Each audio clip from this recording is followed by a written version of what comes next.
দল নেতা মুক্তিযোদ্ধা আহসানুল্লাহ মাস্টারের 12তম শাহাদত বার্ষিকী আজ। প্রান্তিক সমাজের মেহনতি শ্রমিক জনতার জীবনমান উন্নয়নে ব্রত ছিলেন তিনি। এই নেতা হত্যার এক যুগ পার হলেও রায় কার্যকর না হওয়ায় হতাশ তার পরিবার ও নেতা কর্মীরা। টঙ্গী থেকে বিএম শফিকুল ইসলাম টিটুর রিপোর্ট জানাচ্ছেন SMS রাফিল।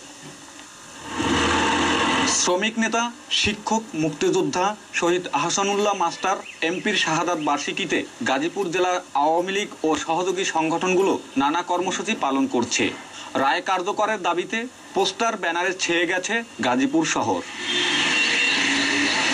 2004 সালের মে মাসের এই দিনে স্বেচ্ছাসেবক লীগের এক কর্মী সমাবেশে বক্তব্য দেওয়ার সময় মঞ্চের উপরে সন্ত্রাসীদের অতর্কিত গুলিতে খুন হন শ্রমিক দরদি নেতা আহসানুল্লাহ মাস্টার। শহীদ আহসানুল্লাহ মাস্টার মৃত্যুর পর যে অপরণীয় ক্ষতি হয়ে গেছে, সে ক্ষতি আর কোনোদিন পূরণ হবার নয়।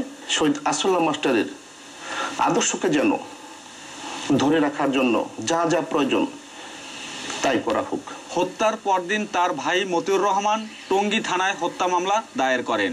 এই মামলায় 2004 সালের 10 জুলাই পুলিশ অভিযোগপত্র দাখিল করে।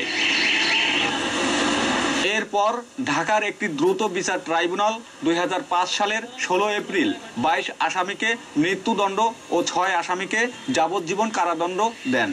খালাস দেয়া হয় 2 আসামিকে। তবে এখনো 9 আসামি দেশ ও দেশের বাইরে পলাতক রয়েছে। হত্যার এক যুগ পরেও এই নেতাকে হত্যার বিচার না পাওয়ায় হতাশা প্রকাশ করছেন তার ছেলে জাহিদ আহসান রাসেল এমপি ও এলাকাবাসী।